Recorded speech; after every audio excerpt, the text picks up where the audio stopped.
여러분 안녕하십니까? 광주 MBC 뉴스투데이 시작합니다. 먼저 오늘의 주요 뉴스입니다. 지역 건설업체인 한국건설이 유동성 위기에 빠지면서 중도금 무이자 계약을 지키지 못하고 이자 부담을 예비 입주자들에게 떠넘기고 있습니다. 광주 역사민속박물관이 유물과 역사자료 등을 소장품을 구매할 때 검증 과정을 제대로 지키지 않은 것으로 드러났습니다. 민주당이 양양자 의원이 탈당한 광주 서구을 선거구를 전략선거구로 지정하면서 전략공천 가능성이 제기되고 있습니다. 여야가 총선 출마자를 결정하기 위한 공천 작업에 들어가면서 전남 동부 지역에서도 20명에 가까운 후보들이 출사표를 던졌습니다. 중도금 무이자 조건을 내걸며 홍보에 나섰던 광주 전남 지역 건설사가 유동성 위기에 빠졌습니다. 1000세대 가까운 입주 예정자들은 앞으로 건설사 대신 대출 이자를 내지 않으면 개인 신용에도 문제가 생기는데요. 건설사가 분양 당시 계약을 지키지 못하면서 부도로 이어지진 않을지 우려가 커지고 있습니다. 보도에 임지은 기자입니다. 최고 20층 204세대 규모의 한국건설 오피스텔 신축 현장. 올해 4월 입주를 앞두고 있지만 사실상 공사가 멈춘 상태입니다. 유동성 위기로 자금 조달이 쉽지 않기 때문입니다. 따지고 보면 이제 3개월밖에 남지 않은 기간인데 지금 현장 가보면은 뼈대밖에 없는 현장으로 이제 보이고 있고. 해당 사업장을 포함해 한국건설과 임대계약을 맺은 입주 예정자들이 주택도시보증공사를 찾아갔습니다. 한국건설과 중도금 무이자로 임대계약을 맺었는데 지난주 은행으로부터 이자가 미납됐다는 통보를 받았기 때문입니다. 입주 예정자들은 울며 겨자 먹기식으로 많게는 70여만 원의 중도금 이자를 내야만 하는 상황입니다. 갑자기 통보 받았습니다. 먼저 이게 건설사에서 통보를 해준 것도 아니고 그것도 은행에서 통보를 받아서 이자를 이제 납부를 하라고 이제 이야기를 하더라고요. 입주 예정자들이 계속 중도금 이자를 못 낼 경우 신용불량자 신세가 됩니다. 한국건설이 대출 이자를 납부하지 못할 경우엔 분양자들이 직접 부담해야 한다는 형식의 내용이 계약서에 포함됐기 때문입니다. 한국건설이 올해 1월부터 이자를 납부하지 못하고 있는 사업장은 아파트 1곳, 오피스텔 3곳으로 모두 956세대에 이릅니다. 제때 입주가 가능할지도 의문입니다. 한국건설이 당초 계획했던 공정률을 달성하지 못하고 있기 때문입니다. 수분양자들은 공정률이 예정된 계획보다 25%포인트 이상 차이가 날 경우 보증사고에 해당되는 만큼 주택도시보증공사가 나서 해당 사업장을 조사해 줄 것을 요구했습니다. 다음 달부터는 진짜 최단으로 저희들이 이제 궁고 가갖고 이야기를 한다든지 해서 그걸 할 수 있다면은 우리 허브에서도 적극적으로 좀 협조를 해주셔가지고. 한국건설이 부도가 나 아파트 계약금마저 잃게 되는 거 아니냐는 불안감이 입주 예정자들 사이에서 확산되고 있습니다. 실제로 부도로 이어질 경우 입주 예정자들의 이자 부담은 커지고 제때 입주도 어렵게 되는 등 피해가 만만치 않을 전망입니다. MBC 뉴스 임지은입니다. 한국건설이 당초 계약을 지키지 못하고 이자 부담을 예비 입주자들에게 떠넘길 수밖에 없었던 이유는 앞서 보신 것처럼 유동성 위기에 빠져서인데요. 최근 건설 경기 침체 영향으로 회사 부채가 늘어났기 때문입니다. 지금 문제가 된 사업장의 한 달 이자는 5억 원 정도인데 한국건설은 현재 1,000만 원이 아쉬울 정도로 현금 흐름이 좋지 않습니다. 이어서 천홍희 기자의 보도입니다. 광주 전남 중견 건설업체인 한국건설의 광주 신축 공사 현장은 모두 22곳입니다. 한국건설은 이 중 산수동 아파트와 신안동 오피스텔 등 4곳의 사업장에서 한 달치 중도금이자 5억여 원을 내지 못했습니다.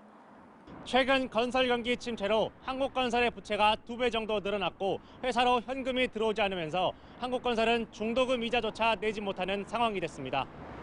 결국 1,000세대에 달하는 수분양자들에게 이자 부담이 넘겨진 겁니다. 지역주택조합 아파트 등 기존에 착공된 건설 현장에서 공사 대금이 들어오지 않고 있고 공사 원가와 금리 등이 모두 오르면서 5억여 원의 이자도 못 낼 만큼 현금 흐름이 좋지 않습니다.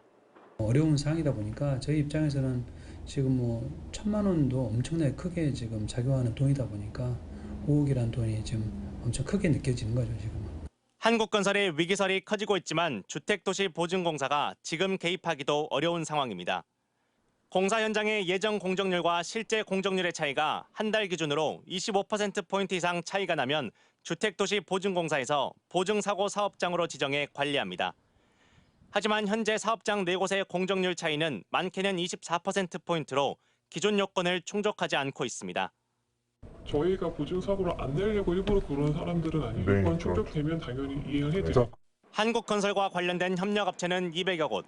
글로벌 경제 위기로 지난 2009년도에 워크아웃에 들어간 한국건설이 다시 유동성 위기를 겪으면서 관련 협력업체 200여 곳을 비롯한 지역 건설업계가 사태의 추이를 예의주시하고 있습니다. MBC 뉴스 천홍입니다. 오늘도 맑은 날씨가 이어지겠지만 출근길 무렵에는 추위가 이어지겠습니다. 광주의 아침 기온 영하 3도 안팎으로 어제만큼이나 추운 날씨가 이어지고 있고요. 전남 내륙을 중심으로 특히 영하 5도 이하의 강추위가 이어지고 있습니다. 이 추위는 오늘 낮부터 한 발짝 물러가겠습니다. 광주의 오늘 한낮 기온은 8도 안팎으로 어제보다 3도가량 높은 기온 보이겠고요. 그 밖의 지역에서도 낮 기온이 훌쩍 오르면서 일교차가 매우 크게 벌어지겠습니다. 기온 변화에 주의하셔야겠습니다. 하늘 모습 보시면 오늘도 고기압의 영향권에 들어있습니다. 깨끗한 하늘 드러나 있는 상태고요. 미세먼지 농도도 광주와 전남 모든 지역에서 좋음 수준 유지하겠습니다. 날씨 정보였습니다. 광주 시립역사민속박물관이 유물과 역사자료 등 소장품을 구매할 때 검증 과정을 제대로 지키지 않은 것으로 드러났습니다. 이렇게 사들인 유물만 3천여 점인데요. 박물관 측은 뒤늦게 조치에 나섰습니다. 김영창 기자가 보도합니다. 지난 1987년 문을 연 광주 시립역사민속박물관. 박물관에는 각종 근현대사 자료 사료와 유물 등 소장품 17,000여 점을 소유하고 있습니다. 이 같은 소장품 구입에 대해 국민권익위원회는 지난 2014년 전국의 모든 박물관에 지침을 내렸습니다. 유물 수집 과정에 대한 검증이 미흡하다며 전국의 모든 국공립박물관은 구매할 소장품을 미리 공개하라는 겁니다. 시민과 지자체, 유관기관 등의 사전 공개해 도난품인지 유조품인지를 따져 구입 과정을 투명하게 하겠다는 게 핵심입니다. 유물 취득 관리에 대한 표준 규정 마련 이렇게 되어 있는데요. 네. 그래서 이제 그 당시에 조치사항으로 이렇게 권고한 사항이 있어요. 그러나 광주 역사민속박물관은 공고사항을 무시한 채 소장품을 구입한 것으로 드러났습니다. 통상적으로 유물을 구입할 때 모두 7단계의 과정을 지킵니다. 이 중에서 권익위가 공고한 사전공개, 즉 시민공개 절차는 거치지 않았습니다. 이런 식으로 10년 가까이 소장품 3,300여 점을 8억 6천만 원에 사들였습니다. 그 국민권익위원회에서 지적했던 것처럼 유물 취득하는 데 있어서 기준이나 절차의 객관적인 투명성 이런 부분들이 확보가 안 됐다고 볼 수 있죠. 문제는 확인이나 검증 절차가 부족해 공립박물관이 불법 유물의 유통 경로로 이용될 위험성도 있다는 겁니다. 도난 문화재인지 그다음에 이 여부에 대해서는 판단할 수가 전혀 없습니다. 유물이 소위 말해서 위작이 들어왔는지 구입을 했는지. 실제로 지난 2018년에 한평군이 박물관을 건립하려는 과정에서 제대로 된 검증 절차를 거치지 않고 유조품 33점을 구입해 논란이 된 바 있습니다. 광주 시립역사민속박물관은 그동안의 구매 절차가 법 위반은 아니라면서도 심각성을 제대로 인지하지 못했다며 지난해부터는 소장품 목록을 구매 전에 미리 공개하고 있다고 밝혔습니다. MBC 뉴스 김영창입니다. 민주당이 광주 서구을을 전략선거구로 지정했습니다. 광주 서구을은 양양자 의원이 탈당한 사고 지역구로 분류되면서 이번에 전략선거구에 포함됐고 이로 인해 전략공천 여부를 놓고 예비 후보들의 입장이 엇갈리는 등 파장이 일고 있습니다. 민주당은 광주 서구을을 포함해 현역 의원이 불출마하거나 탈당한 지역 등 전국 17개 지역을 전략선거구로 발표했습니다. 또 어제부터 오는 20일 오후 5시까지 전략지역구로 선정된 17곳을 제외한 전국의 236곳에 대해서 지역구에 걸쳐 출마 후보자에 대해서 이야기할 공모가 시작될 예정입니다. 더불어민주당 광주시당과 대구시당이 22대 총선을 앞두고 광주, 대구 공통 공약을 발표했습니다. 양 시당은 어제 대구시당 김대중 홀에서 협약식을 열고 총선 전 달빛철도 특별법 통과와 아시안게임 공동유치 국회 결의안 마련, 노동절 공휴일 지정 등 광주, 대구 공동 현안을 총선 공약으로 함께 추진하기로 약속했습니다. 영호남의 화합과 지역 균형 발전을 위해 마련된 이날 행사에는 광주, 대구 지역 총선 출마 예정자 등이 대거 참석했습니다. 광주 광산구가 공공도로 부지를 무단 증축해 주차장으로 사용한 대형 예식장에 대해 원상복구를 통지했습니다. 광주 광산구는 2013년 1,700여 제곱미터 부지를 진출입 목적으로 점용 허가를 받은 뒤 당초 목적과 달리 일부를 버스 주차장으로 사용하고 무단으로 구조를 변경한 모 예식장에 대해 원상회복 사전 통지를 했다고 밝혔습니다. 광산구는 이번 달 말까지 이의 신청을 받은 뒤 정식으로 원상복구 명령을 내릴 예정이며 이를 이행하지 않을 경우 도로 점용 허가 취소를 논의하겠다고 밝혔습니다.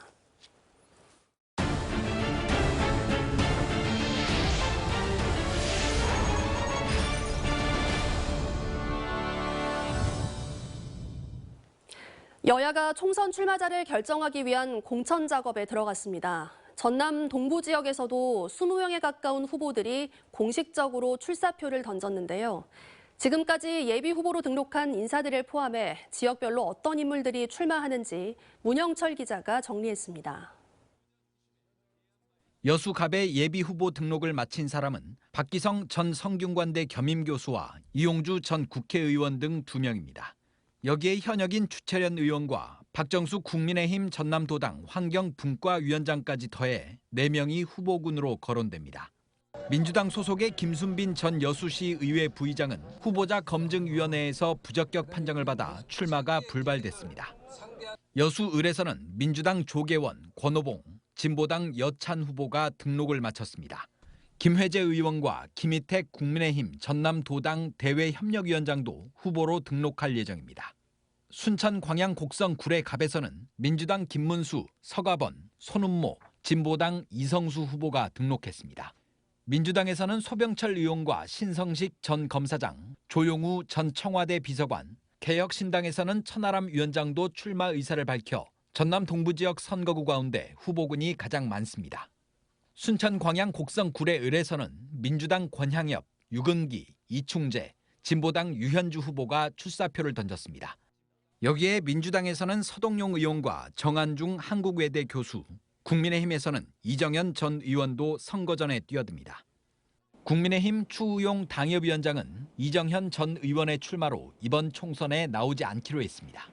고흥포성 장흥 강진에서는 민주당 최영호, 문금주, 조재환, 한명진, 무소속 박지환 후보가 등록을 마쳤고 민주당 김승남 의원과 김수정 정책위 부의장이 추가로 선거에 나섭니다. 여당 후보인 김화진 도당위원장은 비례대표로 나올 가능성이 있어 지역구 출마 여부는 불투명합니다. MBC 뉴스 문형철입니다. 민주당이 가짜뉴스라고 밝힌 하위 20% 의원의 명단을 두고 지역 내 공방이 벌어지고 있습니다. 여수갑 주철현 의원은 현역 의원 평가 하위 20% 명단을 문자메시지나 SNS를 통해 불특정 다수에게 유포했다며 이용주 후보 캠프 관계자 3명과 김회재 의원의 특보 등을 공직선거법 위반 혐의로 경찰에 고발했다고 밝혔습니다.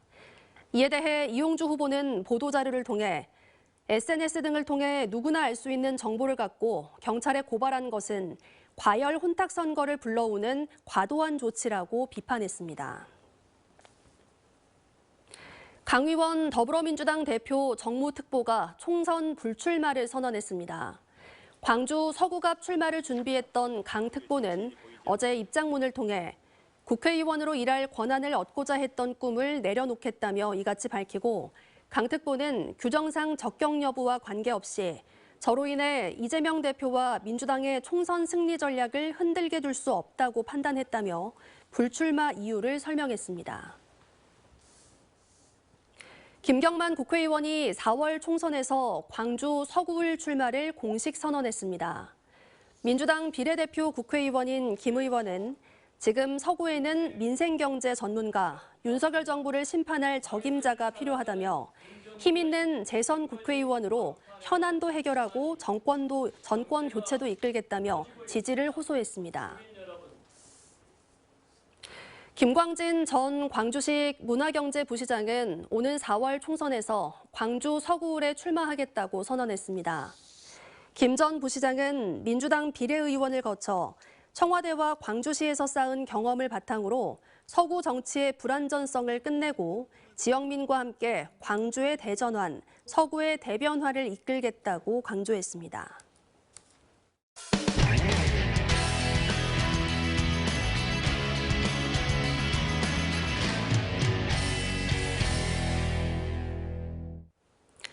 검찰이 이규재 전북대 교수의 위증 배후로 서거석 교육감을 지목하고 집무실과 자택을 압수수색했습니다. 또 서 교육감의 처남을 위증교사 혐의로 체포한 것으로 알려지면서 파문이 일파만파 커지고 있습니다. 이제는 검찰 수사가 허위사실 공표를 넘어 위증교사 혐의로 서 교육감을 조여가는 형국입니다.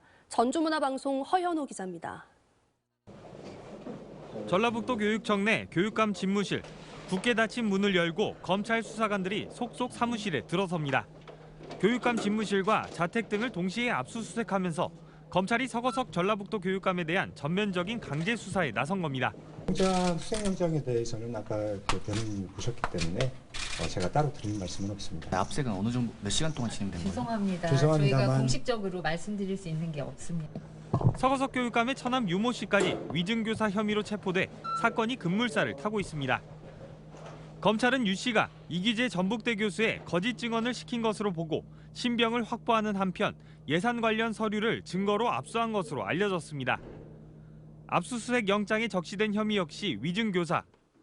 사실상 서 교육감의 동료 교수 폭행 의혹 관련 재판에서 이 교수가 증언을 뒤집도록 한 배우로 서 교육감을 지목하고 나선 겁니다. 검찰은 또 교육청 특정부서를 동시에 압수수색해 그 배경에도 관심이 모이고 있습니다. 급식 관련 업무를 담당하는 해당 부서에 특정 업체를 거론하며 해당 부서와의 연관성과 식자재 납품 과정을 따져 물은 것으로 전해졌습니다.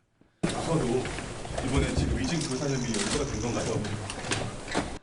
검찰은 위증 당사자가 자백하고 위증을 시킨 인물이 특정된 만큼 오는 24일 예정된 재판의 선고를 미루고 변론을 재개해달라고 재판부에 요청했다고 밝혔습니다. MBC 뉴스 허연호입니다. 식용 목적으로 개를 기르거나 죽이고 유통하면 처벌할 수 있는 개식용금지법이 국회를 통과했습니다.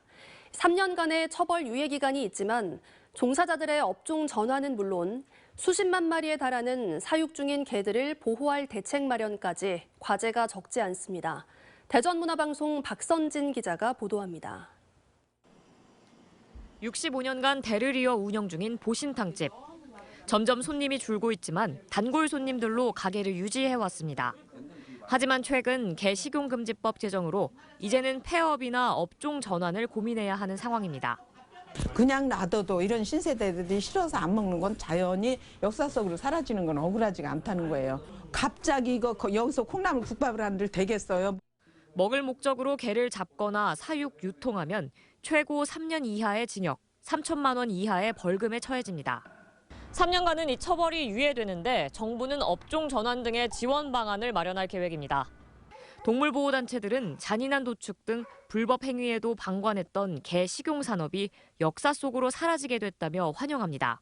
개식용 종식을 3년 안에 달성하기 위해서 어떻게 빨리 종식을 해갈 것인지에 대한 그런 단속이 겸해지는 숙제는 산적해 있습니다. 개 사육 농가는 지난해 상반기 기준 대전에만 22곳, 2천여 마리.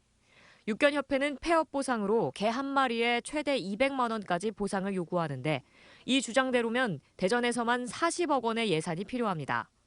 업종 전환을 어떻게 유도할지도 문제고 사육을 포기해 오갈 데 없어질 개들의 보호나 사육두수 감소 방안도 시급한 과제입니다. 대전시 동물보호센터의 경우 수용 가능한 동물의 수는 250마리에 불과한데 이마저도 이미 포화 상태이기 때문입니다. 동물보호센터는 사실 유실육의 동물이 좀 보호되는 공간이고요.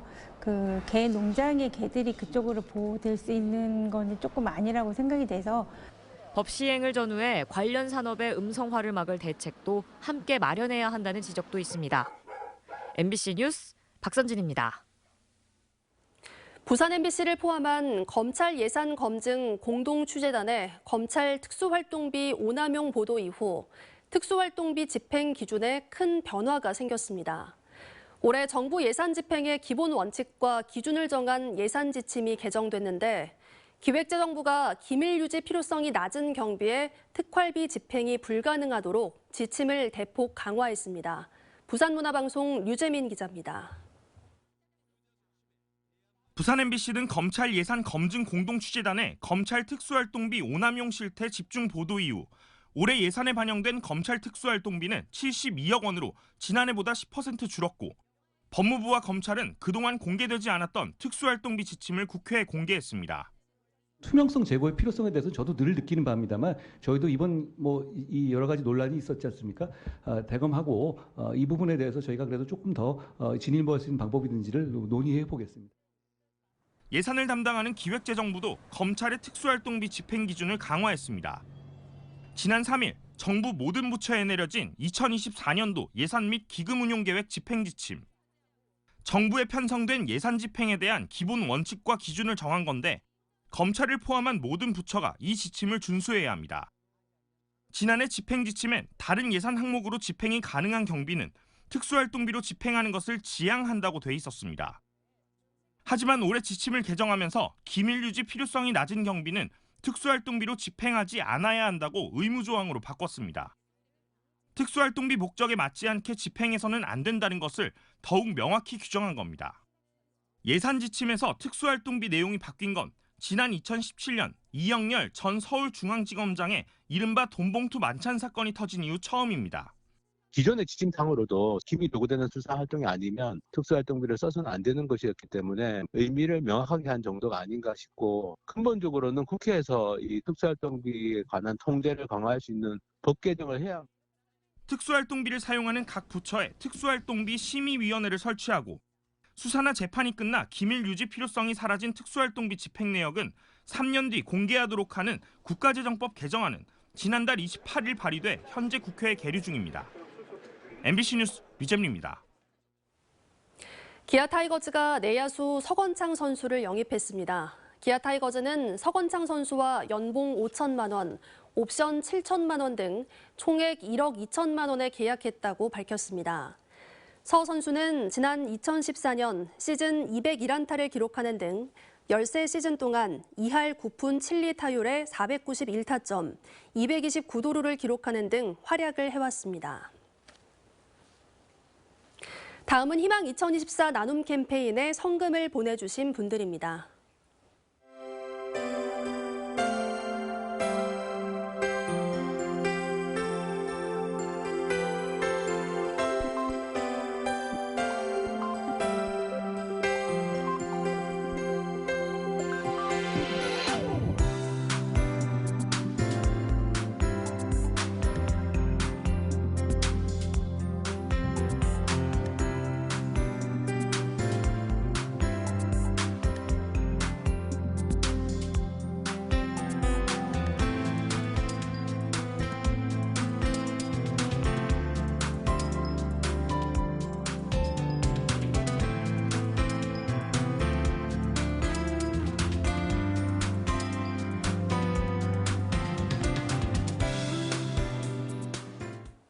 날은 맑겠지만 오전 출근길 무렵까지는 심한 추위가 이어지겠습니다. 광주의 오늘 아침 기온 영하 3도 안팎으로 어제만큼이나 추운 날씨가 이어지고 있고요. 특히 전남 내륙을 중심으로 영하 5도 이하의 강추위가 이어지고 있습니다. 추위는 오늘 낮부터 조금 풀리겠습니다. 한낮 기온은 8도 안팎으로 어제보다 3도가량 높은 기온 예상되고요. 그 밖에 전남 지역에서도 낮 기온 높게 오르면서 일교차가 매우 크게 벌어지겠습니다. 기온 변화가 변화가 큰 점 주의하셔야겠습니다. 하늘 모습 보시면 오늘도 고기압의 영향권에 들어있습니다. 깨끗한 하늘 드러나 있고요. 미세먼지 농도도 광주와 전남 모든 지역에서 좋음 수준 유지하겠습니다. 전남 내륙을 중심으로 추위가 이어지고 있습니다. 영광의 현재 기온도 영하 5도, 함평도 영하 6도 안팎에서 출발하는데요. 기온이 빠르게 오름세를 보이겠습니다. 강진과 장흥, 완도에서 한낮 기온 9도 예상됩니다. 순천과 광양의 낮 기온 10도 안팎으로 낮 동안에는 포근하게 느껴지겠습니다. 바다의 물결은 최고 2m에서 2.5m 안팎으로 일겠습니다. 날은 차차 흐려지겠고요. 내일과 모레는 광주와 전남에 5mm 미만의 약한 비가 지나겠습니다. 날씨 정보였습니다. 뉴스 마칩니다. 시청해주신 여러분 고맙습니다. 언제 어디서나 내 손 안의 뉴스. 광주 MBC 뉴스 유튜브 구독으로 함께하세요.